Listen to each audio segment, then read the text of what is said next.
विरोधकांमध्ये काही वैष्णवी प्रकरणामध्ये मुद्दा उपस्थित होतोय की 71 किलो वजन हा पंखा जे आहे ते घेऊ शकतो का? कारण पंख्याला ज्या पद्धतीनं त्यांची आत्महत्या झालेली बघायला मिळाली, त्यावरून प्रश्न उपस्थित केला जातो की त्यांचं वजन 71 किलो होतं, पंखा एवढं वजन झेलू शकतो का, घेऊ शकतो का? मला असं वाटतं की टीका टिप्पणी ही होत असती, ते करत असतील, तो विषय बाजूला ठेवून आपण सगळेजण वैष्णवीला न्याय देण्यासाठी एकत्रित काम करूयात. शेवटी वैष्णवीच्या माहेरच्या लोकांच्या पाठीशी आपण उभं राहिलं पाहिजे, पुन्हा वैष्णवी घडू नये यासाठी देखील आपण सगळ्यांनी एकत्रित येऊन प्रयत्न केला पाहिजे. या प्रकरणामध्ये पोलीस तपास करतात आणि दररोजचा तपास हा आपल्या समोर येतोय, म्हणून मला असं वाटतं की आपण पोलिसांना देखील सहकार्य करूयात. शेवटी तपास पूर्ण होत असताना चार्जशीटमध्ये जे काही समोर येईल ते आपल्याला समजेलच की याच्यामध्ये कशा घटना घडलेत, काय घडलेत, कोणी कुणाला सहकार्य केलंय, कोण आरोपी आहेत आणि कशा पद्धतीने हे सगळं घडलेलं आहे हे आपल्या समोर येईपर्यंत खऱ्या अर्थानं आपल्याला पोलिसांना सहकार्य करणं फार महत्त्वाचं आहे. पंखा आणि साडी जी आहे ती फॉरेन्सिक लॅब मध्ये पाठवणं अपेक्षित आहे, ते पाठवण्यासंदर्भात काही पाठपुरावा आयोगाकडून केला जाईल का? याच्यामध्ये मी परत एकदा सांगते, सुरुवातीपासून आयोग हे वैष्णवीला न्याय देण्यासाठी कटिबद्ध आहे. याच्यामध्ये CWC असेल, त्याचबरोबर या सगळ्यांचा पाठपुरावा करत असताना लवकर चार्जशीट दाखल करावी याच्यासाठी आयोग पाठपुरावा करत आहे. पण ह्या सगळ्या घटनांमध्ये पोलिसांचा तपास होणं फार महत्त्वाचं आहे आणि म्हणून मला असं वाटतं आपण त्यांना सहकार्य करावं.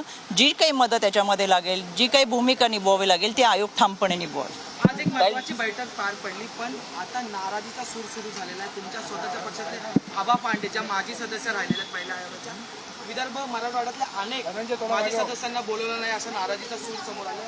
कसं बघतात बोलवलं? आजची बैठक ही आदरणीय उपसभापती निलमताई यांनी आमंत्रित केली आणि केवळ एका भागापुरती नाही तर त्या भागात सुद्धा जाऊन बैठका घेता येतील. त्याच्यामुळे मला असं वाटतं निलमताईंनी सगळ्यांनाच आमंत्रित करण्याचा प्रयत्न केला होता, पण काही राहिले असतील तर त्यांना पुढच्याही बैठका त्या भागामध्ये आहे तिथं आमंत्रित केलं जाईल. महिलांचा प्रश्न त्यांचं आरोग्य हा धोक्यात आहे. जवळपास 843 महिलांनी आपल्या गर्भपिशव्या ज्या आहेत त्या काढलेल्या आहेत.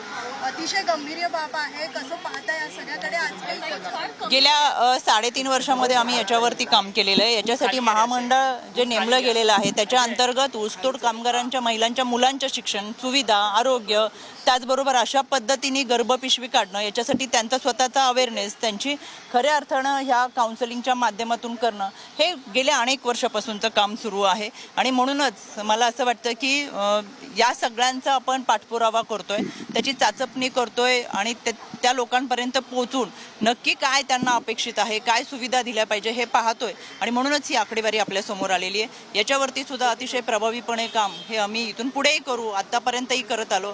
गेल्या 4-5 दिवसापूर्वी सुद्धा मी म्हणजे विभागीय मराठवाड्याची बैठकीचं नियोजन करून अशा पद्धतीच्या घटना घडू नये. खरं तर ऊसतोड कामगार हा फिरतीवरती असतो आणि कुटुंबाला बरोबर घेऊन फिरत असताना त्यांच्या महिलांच्या आरोग्याचे प्रश्न, मुलांच्या शिक्षणाचे आणि आरोग्याचे प्रश्न, अनेक प्रश्न